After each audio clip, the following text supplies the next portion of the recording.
Okay, there we are. take two. Yeah, here we go. Okay, so I'm wearing a hat today. This is John Hell. He's not wearing a hat today. Good. Behind me is, oh, there you go. You are sort of, oh, that was Stanley Mouse, I believe, there. The hat. So the picture behind me, as John so importantly pointed out, is Jerry walking down Haight Street in 1968. On today's March date. 3rd. March March 3rd, 3rd. the And day that we're recording this. Yeah. here we are. Hi, people. John Hell, a.k.a. Michael Rosenberg, a dear friend of mine. We acted together a million years ago in That's right. a Twilight Zone play. That's right. That was fun. Yeah. And he's a teacher extraordinaire, a DJ at Radio Valencia, as you can see on his shirt. And we were just kind of riffing about how weird life is. And I threw on a hat this morning because I woke up thinking, Jesus, I don't have a job. The money's running out. And life's weird and I can't go outside. I could, but I don't know if I'm supposed to. But I ended up chilling out with my cat and I feel great. And here's John, and let's have a nice conversation. Sweet, Linda. I Welcome. appreciate you. Thanks for having me. Yeah. I'm usually on the other side. I I'm know. usually the one doing the interviewing, so Yeah. it's really nice to. Yeah. I don't know what to say. I That's okay. follow your lead. Well, tell me, I'm curious about the whole being a teacher from home and that whole, let's just start there because that's a pretty big deal and like what that's been like for you. Sure. Maybe Well, what grade you teach and that. Oh, sure. Thank you. Yes. Yeah, I've been teaching at Balboa High School, where Jerry attended, it's my 18th year. I teach social studies is the content area, but I specifically teach, we have all these thematic pathways, and I teach in the Law Academy. It's a junior, senior, humanities-based thematic pathway. I teach the junior law elective course, and then I teach the senior government and economics courses. Same kids, 2 years. They share the same kind of core teachers. So we do a lot of cross-content projects, a lot of project-based learning. How many years you been doing that? It's my 18th year teaching. Yeah. My 18th graduation will be coming up this summer, whatever. Wow. Yeah, it's awesome. I love it. I run student government there. I love it. I'm blessed to like have this gig. It's like, how did that happen to me? I was going to have Go ahead. I was going to have a career in radio. That was my whole plan. I was born to be a DJ. You know, I always, since I was 5 years old, I wanted to be a radio DJ. I went to San Francisco State. I got my radio broadcasting degree. I spent all these Shout years. out to State. We're both alumni. Go Gators. Gators. I was, alumni of KFJC in the 80s and 90s. And I thought, yes, I'm going to be a DJ. And then I got into it. I actually worked at 97.3 KRQR. And then they switched over to 97.3 Alice. And it was awful, horrible, horrible. Yeah. And I'm not gonna slander them. I won't do that. But it was just a terrible experience. It was actually, in a way, it was a wonderful experience because it told me this is not at all what I want to do for a living. Yeah. Here's what you play. Here's what you say. Don't deviate. Yeah. And I'm like, wait, that's not art.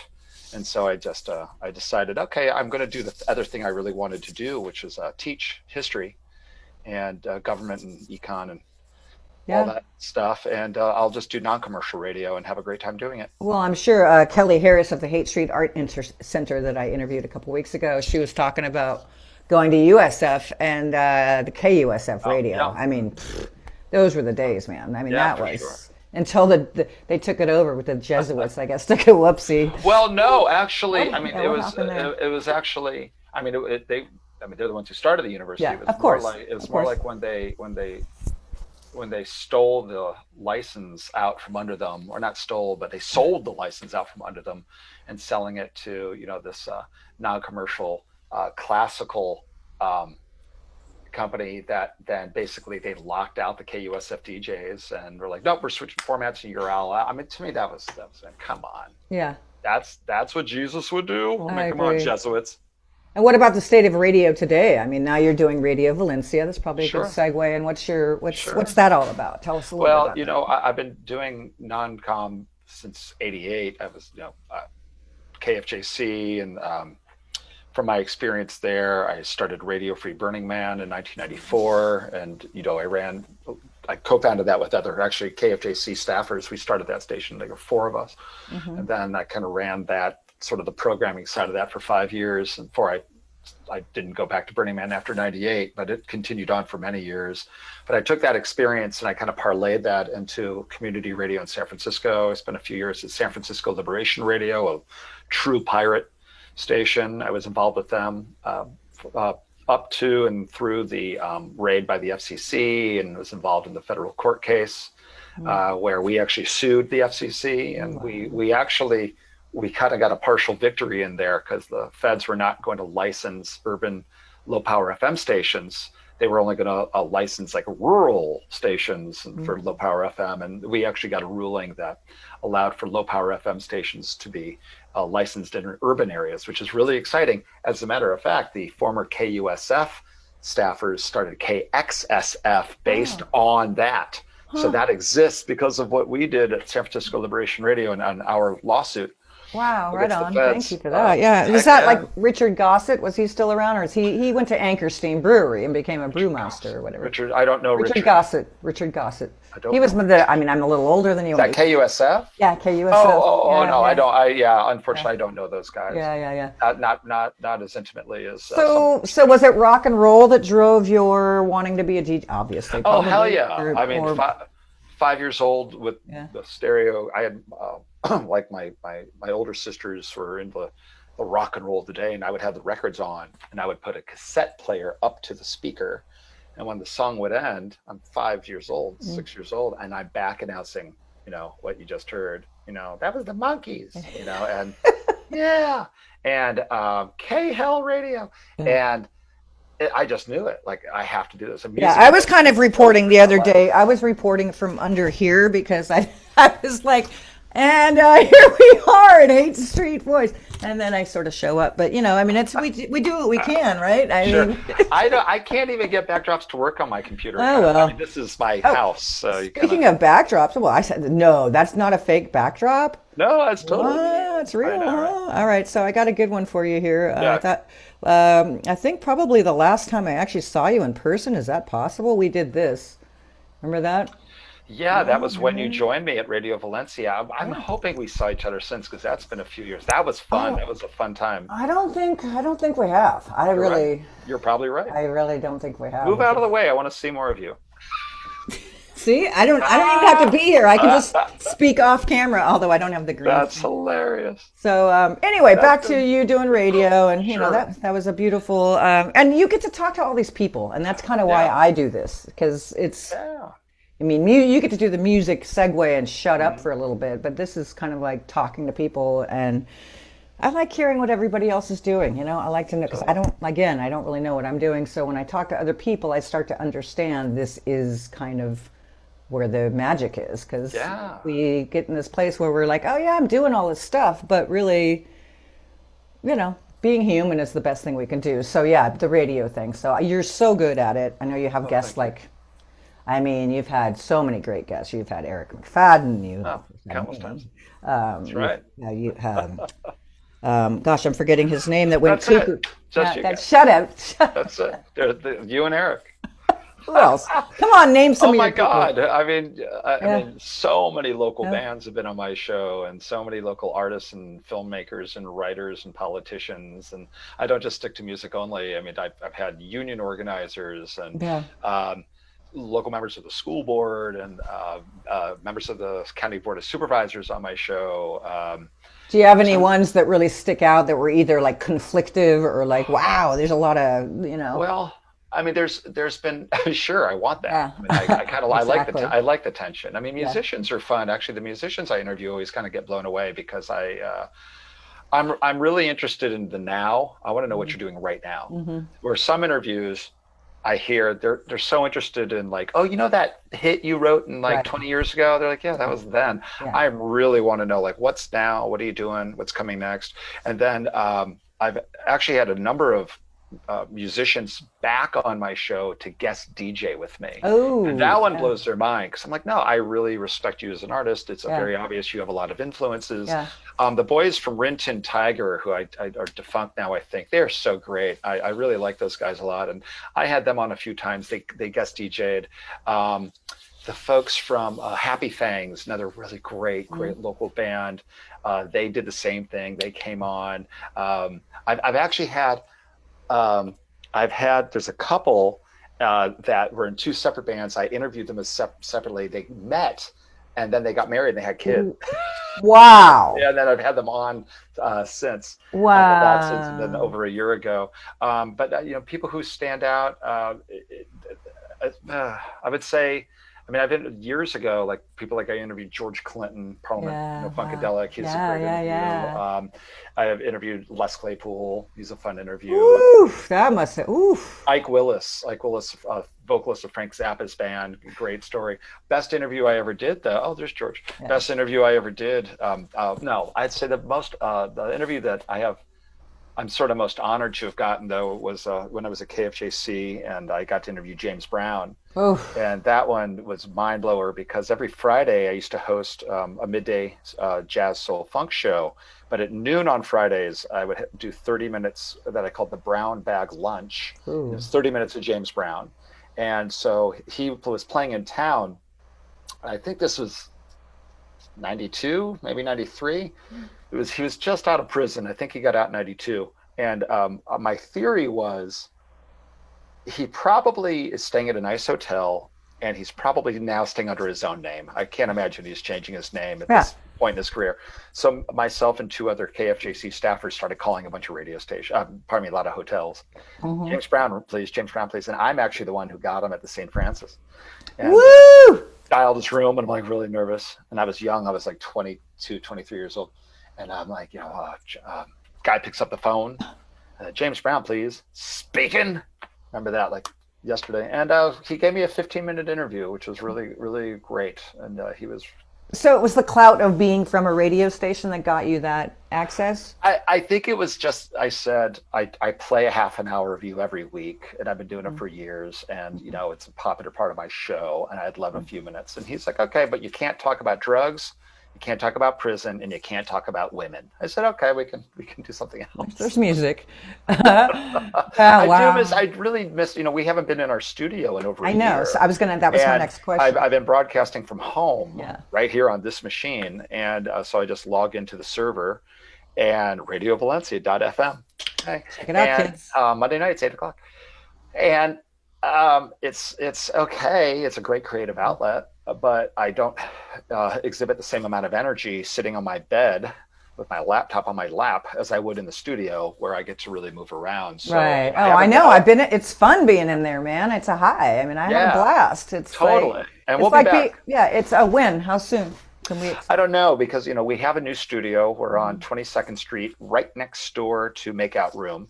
And it's a storefront. We're stoked. It's a freaking radio station storefront, y'all. Hey. And we're very excited. And the Makeout Room, you get that whole connection. Awesome. Totally. Yeah. So we're really excited about the space. And it's mostly about COVID and the city and lifting restrictions and our ability to get in and actually set up because our equipment is not in there because we haven't been able to get in and do anything with it yet. So my hope is by summer that we're rocking and rolling, and it'll be like that TV show where you could see the people walking by and through the window, right? Like MSNBC or whatever that. I don't even know what it is, but I think that one, the Today Show. Yeah, maybe it is. I was thinking more of that old show, Northern Exposure. Oh, totally. Oh, that's what I'm thinking. Yeah, I like it. And anybody who knows radio, if you're familiar with East Village Radio in New York, that's kind of like our model because that's what they do. They have a storefront. They really utilize the space well, and that's our objective. Now's the time.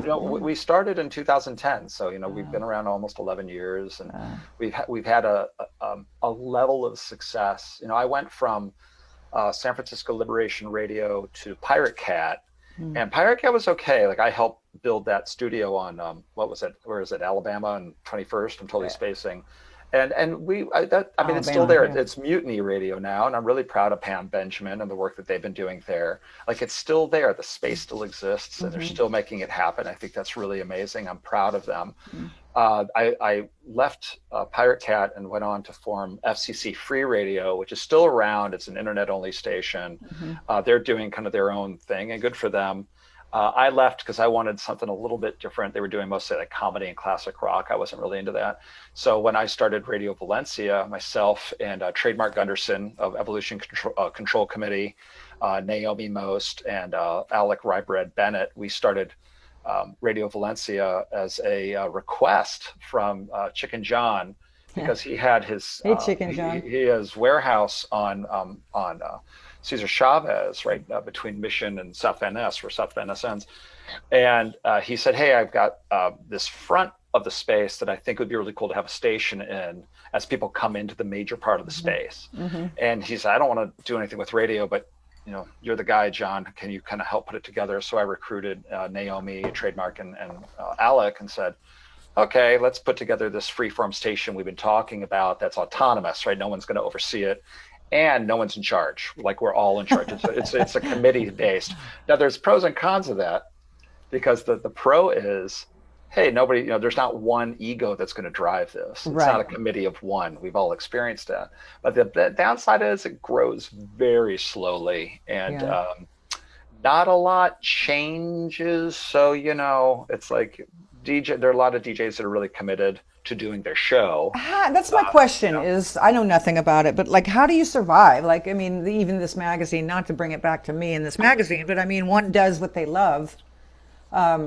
Being radio for you, but Sure. I mean, do you have advertise? I mean, how does the advertising? Is it No. is it? Are you getting donations? Are you getting grants? No, we all pay. No, we all pay dues. It doesn't cost it. Honestly, it doesn't cost us that much, because it's the upkeep of our system, right? Our server to be able. It's internet only. We're not on like FM. We did have an ability. We did file for that low power FM license. We did not get it, ironically. But the rent, we pay rent and bills, but we haven't paid a penny since COVID, because one of the conditions about signing this lease with this new location was we're not going to pay, other than deposit, we're not going to pay anything until we get to actually move in and use it. And they agreed, and we last June, I think we signed that lease.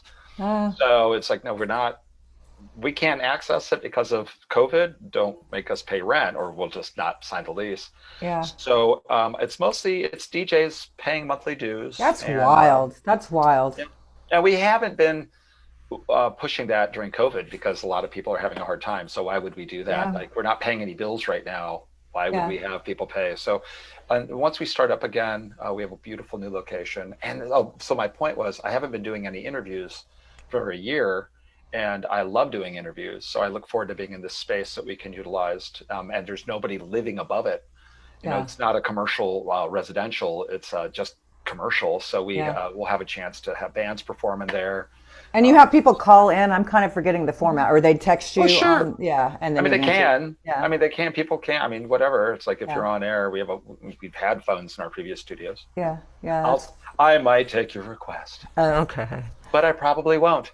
How was it now? I know that you had a beautiful new baby, and you moved to the East Bay, having lived in here for how many years? Were you in San Francisco? How's that been going? Yeah. How did that go? Well, like the heartbreak. We got priced out. We had no rent control on the house we lived in the Excelsior. It's not like it was it's the last part of town to have rents increase, but the landlord was like, "Hey, I got to make some money." And we're like, "Come on, man, I'm a teacher." And my wife's a consultant, so it's kind of like, come on. But she, whatever, was the way it was. So we thought, well, we could either look around the city, or we can move to the East Bay. But I live in Berkeley, and to be honest, I love it. It's great. It's a great neighborhood. It's west part of town near San Pablo, and I really think it's great. I have a 16-year-old teenager who, she's been on my show many times. Little Lost in Hell. She's been on my show lots of times over the years, and so she's back there in her space during her things, and she's very musically savvy. I'm really proud of her musical knowledge. And then I have a 3-year-old toddler who is a delightful little boy, and a lot of energy in there. That was a lot of O's, John. Yeah. I'm okay. I should have put on some concealer. That's why I have these glasses on. Why I'm on radio, not on TV. So, speaking of, so I know when you first left, though, you were really sad about leaving. You were you were driving over here just to be here. I think you were doing that for a little bit. I'm very heavily involved in so many of the art and entertainment performance scene for decades. Yeah. Well, good for you to transition. Now, okay, let's, when you were in the city, like talking about the Haight, because we are in Yeah. the Haight, Oh and yeah. this is Oh the yeah. hyper local with the global perspective, and you living Yeah. in Berkeley, you have moved your magic over Yeah. there for yourself in your own personal world.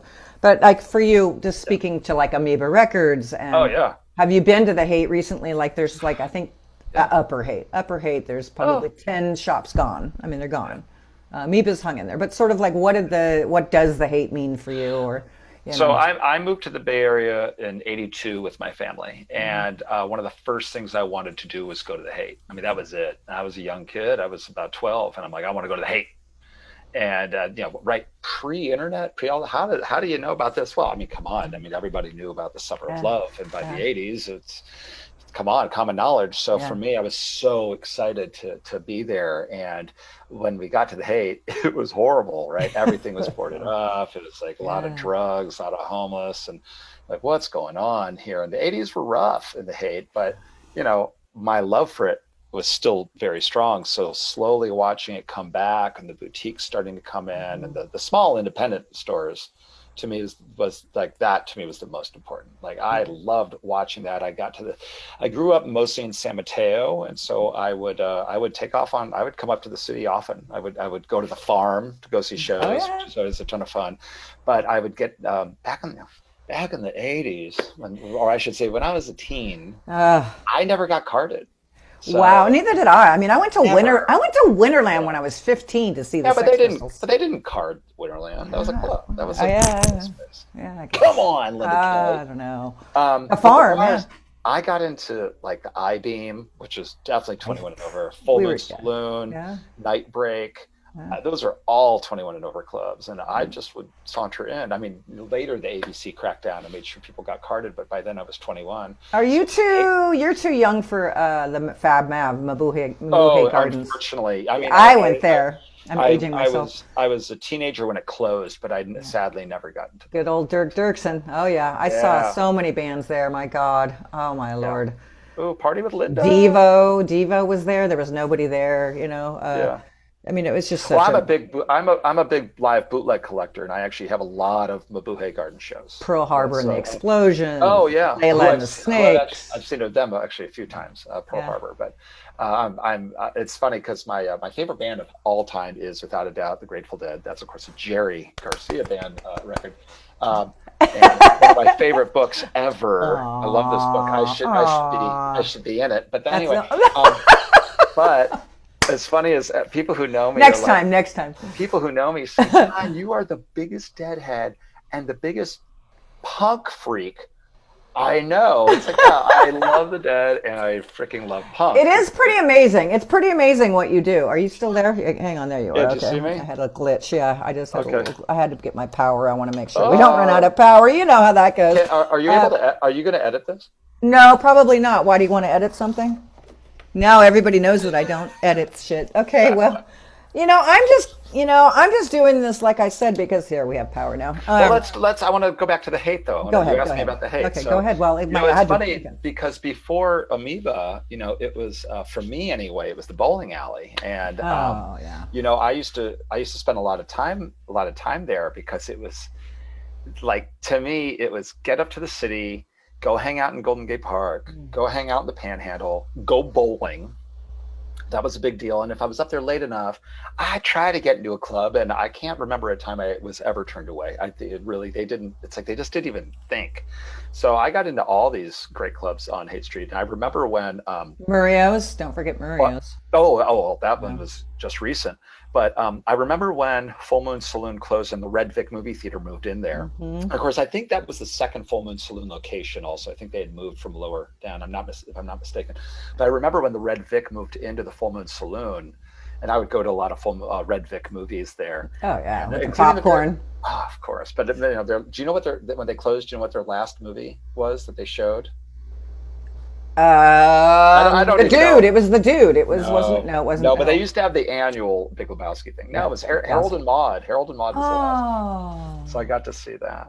Oh. So KFJC put a big event on at the bowling alley many years ago. We had all these bands perform there, and it was so fun because everybody's bowling and Oh man. the Rock and Bowl was Rock and Yeah, Bowl, it was the rock and and roll. all these great bands, including Enrique. Enrique was a great local band that played that show for us. So a lot of KFJC co-presents were happening at clubs on Haight Street. So when I was at KFJC starting in '88, I was there '88 to '97. If we had any type of co-present on Haight Street, I had to work the table. I had to make sure I was at that show because anytime I could be on Haight Street was a really important thing for me. I always felt I Yeah. was just destined to be in the Haight, like my whole life. It's like if I always felt like I should have lived your life, Linda Kelly. Wow. Well, thank you very much. I don't. Yeah. Yeah. Like this I don't know if I corner. would have. Yeah. So it's weird because to bring it back to that, but I mean, people Yeah. have dug this corner for, since 60, whenever this is, 65, 66, by Jim Marshall, of course, the photo. And now they're making this corner into the national treasure, or it is a national treasure. And so that is, course. thank God that the reason you came here originally to be in the Haight and all of that, even though you live in Berkeley, the magic's still here. That's kind of what this magazine's trying to do, is kind of like, all right, what is the deal here? What are we doing? And what is it that people dig about this area? And, but it isn't just about the Grateful Dead, even though we love the Grateful Dead, obviously, and thank you for the plug. That was unbeknownst to me that you were going to do that. Thank you. But I mean, there's also, bands like this that we saw at Bottom of the Hill, Jesus Lizard. Oh, yeah. So, yeah. there's so many punk rock, into the 90s stuff, like you said, at the farm. And Sure. San Francisco has been this amazing cesspool, I don't know, of amazing no boundaries rock and roll, for sure. Oh gosh, yes. And I'm so glad that places like the Bottom of the Hill are hanging in there. Yeah, I just heard the other day that Revolution Cafe closed. Did I hear that? Oh. Which is right across the street from our studio on 22nd. And I did hear that. I think it's true. I'm very saddened by that. Cafe du Nord? What about du Nord? I don't even know if that's... Du Nord, I don't know about. I haven't heard anything in the Swedish American Hall upstairs, but something tells me they have a lot of money behind them, so they might succeed. I think mostly about some of these smaller clubs. I mean, we have the Ivy Room in the East Bay on all. I love it. We love them. I love them. I mean, they're really essential, and they've been hanging on by the skin of their teeth. Oftentimes on weekends, selling merch and alcohol. And I bought some merch from them. So it's like anything we could do to keep them going, or any of these clubs. There is there's legislation going through Congress right now for the Save Our Clubs legislation that. Come on, man. This is, we have friends like, we mentioned earlier, Eric McFadden as one example. These are musicians that are, they only survive based on their tours. They're great musicians who don't, people aren't buying enough of their music, so they have to constantly tour. So some of them have Patreon pages, which I think are really important for all of us to, do our best to, if we can throw $20 throw it. Or even $1. I'm not kidding you. Anything counts. So we do have to speak to that. I mean, we all got to survive. If they don't have regular jobs, I don't have a regular job, but there's a difference between a hobby and this isn't a hobby to them. This is a life. Yes. So let's support. I some of these people, they're geniuses with their art. I mean, this is exactly what they need to do. Or I have friends who they're visual artists, or they're making amazing physical art or kinetic sculptures, and it's like these are artists who have really. It's almost like, how would we be surviving this last year at home if it wasn't for art, if it wasn't for the music or the films? How? So, arts education. You think it's important? Let's wait to the next pandemic that keeps us at home for a year. Yeah. Yeah, I mean, that's such a vast, like I said, I was speaking with Kelly Harris of the Haight Street Art Center, and and thank God they're surviving. They're Stanley Mouse. They have Stanley Mouse in there. They're doing more culturally related things, and spaces like that are sacred. I mean, and actually, I understand that art galleries have actually had quite a bit of success over COVID because more people who are home and working are able to save money in certain ways because you're not commuting and you're not like paying for lunch out all the time, and you can go online and look at art and you're like, oh, wait a minute, I might want to buy that because I actually have money that I didn't spend on all these other things. And so art galleries have actually found a level of success this last wonderful. year that was unexpected. That's great to hear. Good for them. Yeah, that's wonderful to hear. Yeah.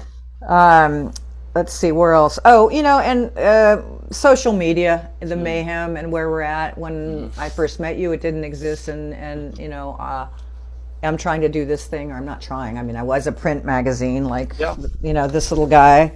And now it's turned into, well, you can't really see it, but sorry about the backdrop, but it's there. Choosing, are you on YouTube? Are you on fucking TikTok? Where the fuck are you? I've chosen Facebook only because it's where I started. It's where words are. It's more where stories are told, and words and reading and some images. Instagram's another whole ball game. I noticed that you're no longer on Facebook. Right. Just because you got tired of it, or you chose one place over the other. I got bored. Yeah. Well, I think it started, there's people who sort of threatened to quit. Get out of here. Yeah. And I know I did that a few times. I knew it was a time suck. But then leading up to the election last year, I'm a civics teacher. And so I was reading a lot of people who are armchair constitutionalists preaching what they think is true. And I had to keep going on and kind of debunking their comments. And I was starting to film videos that actually surprisingly got a tremendous amount of views, hundreds of views of me talking about, well, here's the actual way the law works or the Constitution works about these particular things. I missed that. I can't go back. They're probably gone now. I don't know. But what happened, I think it was last October before the election, I just got so bored, Linda Kelly. I got bored with it. Like this, I'm not interested in Facebook. It's so boring to me. And I said, yeah, I'm just out. I didn't announce it. I'm just like, I'm out. I don't want to be on this. And then fascinating situation happened. Netflix aired this documentary called The Social Dilemma that actually talks about sort of how social media is programmed and the algorithm of, engagement and growth and advertising. And I saw that after I dropped out. I'm like, well, there it is. That's just sort of like pushing me even further not to do it. I've stayed on Instagram because for me, it's just images. It's just pictures. I'm just not reading people's comments and just want to see what pretty pictures people are posting. So it's yeah. But I am. What's interesting is I didn't delete my Facebook account. I haven't been on it, but for my radio show, I have a blog, the Hellfire blog. It's hellskitchenradio.blogspot.com, and I have all of my shows there, my playlists from every show, and the link to hear the archived podcast of my show, which airs Monday nights, 8 to 10 p.m. So what I do is I can share that. There's the Facebook share link. So I actually still have Facebook. I'm never on it. And so people are commenting. I don't read your comments because I'm never there. You could really be shit talking me. I don't care. I don't know it. I don't care. Yeah. It's a quagmire. I mean, it's a slippery slope because it's been great for me, but. Trust me. I mean, it's a love-hate thing. It's a love-hate thing. Yeah, I totally appreciate the benefits of it. I really do get it. For me, it was a complete time suck. I could be doing other things. I need to be doing other things. Yeah. It is a time suck. What's fascinating is I am a person who will pay attention to my phone usage, and I saw it plummet, like absolutely plummet, to like a third of the use. After I'm like, holy shit, I was using this phone too much. So I'm actually happy to be finding other uses of my time right now, like talking to you.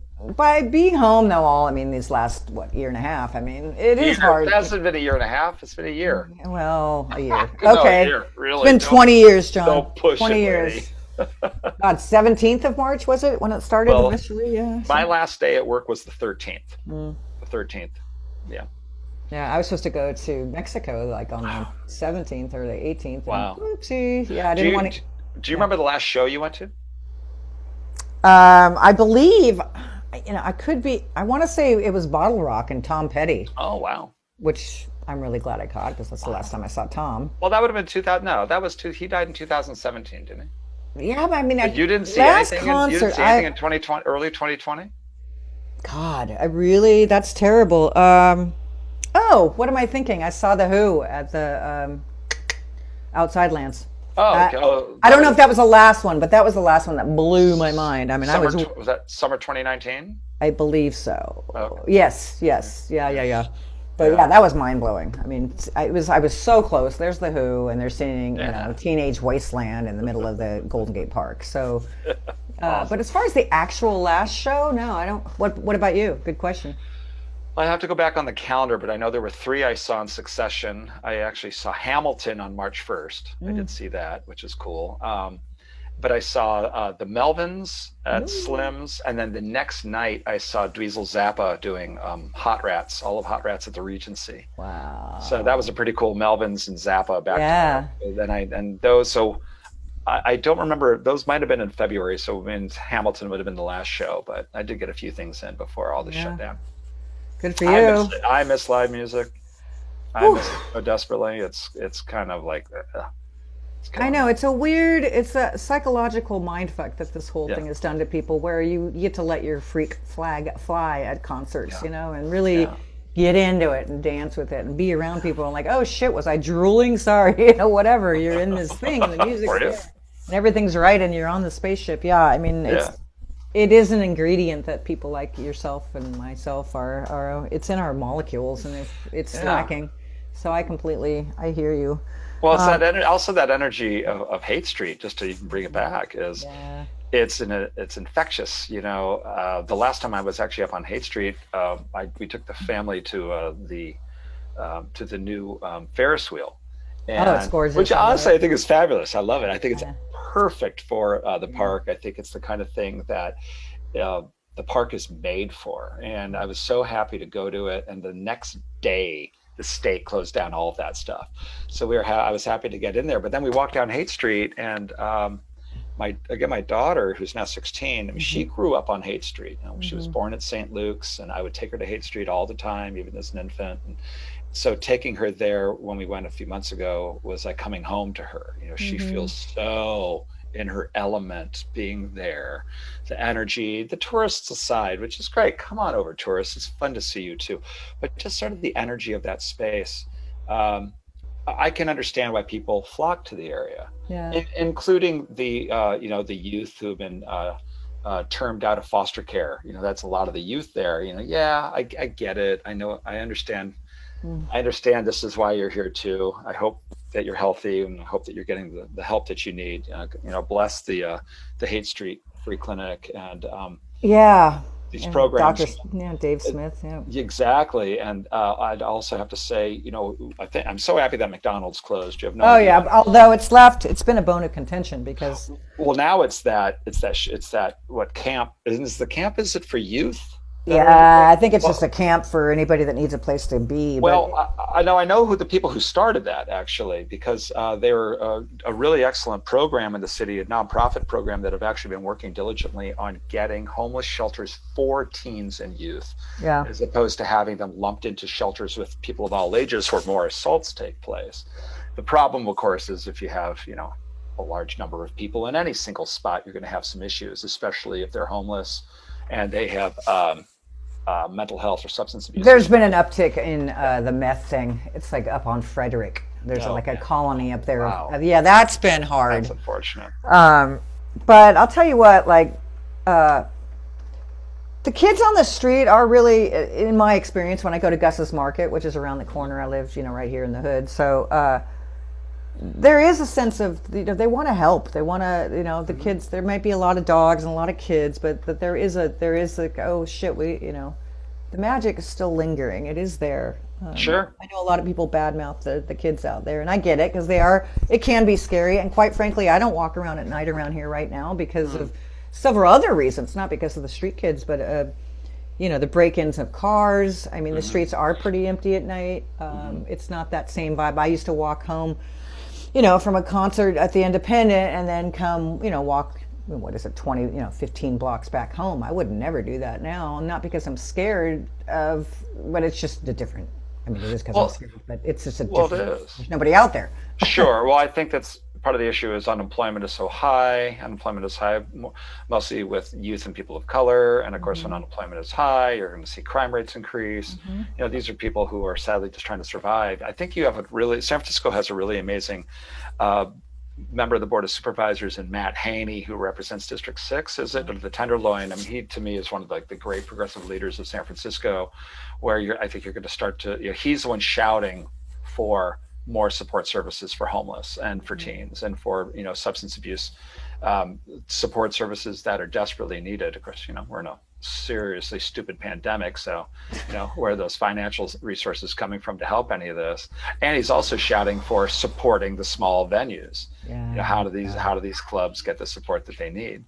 Haight Street, if we want to see Haight Street survive, I mean, come on, you're going to have to see some type of public funds that are going to come in to keep these people afloat, or they're going to be gone, right? They're going to take off. Yeah, I mean, it is. I think the best we can do, John Hell, is stay positive, keep our own world going, like your beautiful family.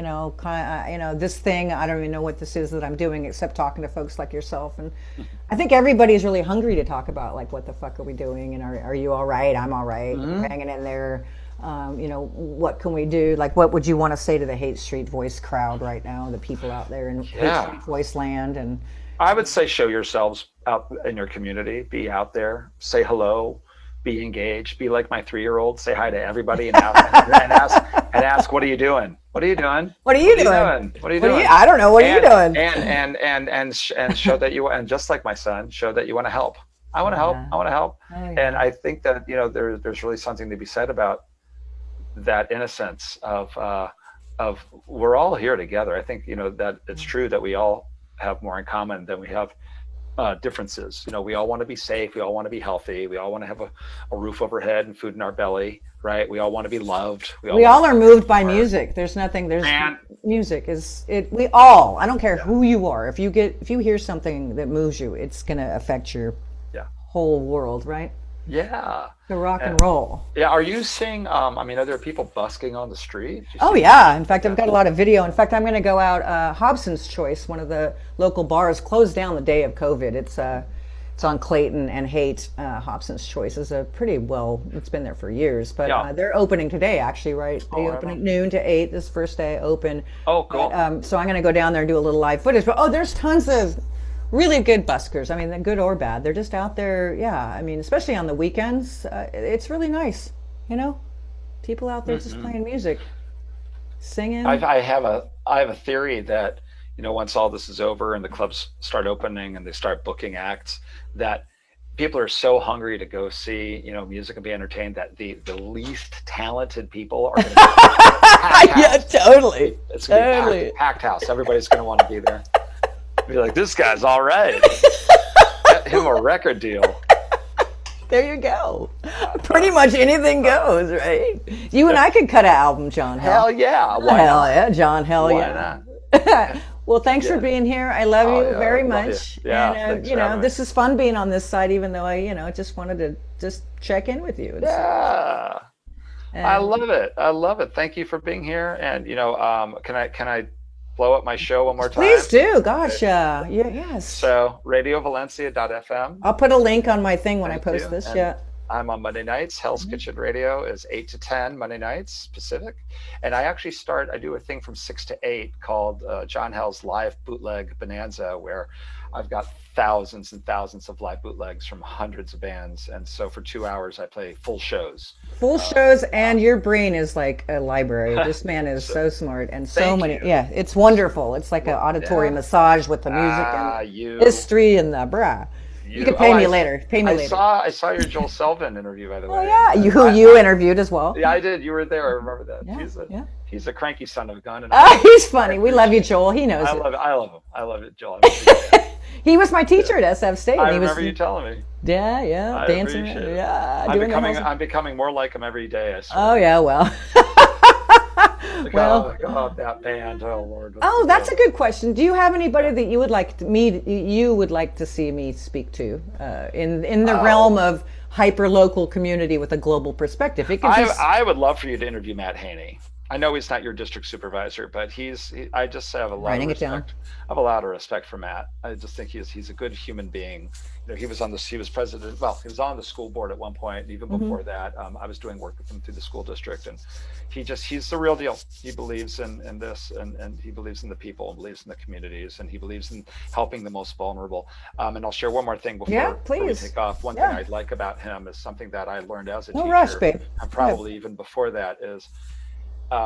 If we really throw our resources at helping the most vulnerable rise up, it lifts all boats. And I live that because at my school, when Balboa was considered the worst school in San Francisco, and we were all testing because that's what we were mandated to do, what we realized was if we throw our resources at the kids who are at the very lowest end of the academic pile and we help them, it actually helps everybody. And it made Balboa the #2 public high school after Lowell in all of San Francisco, because we just lifted everybody up academically.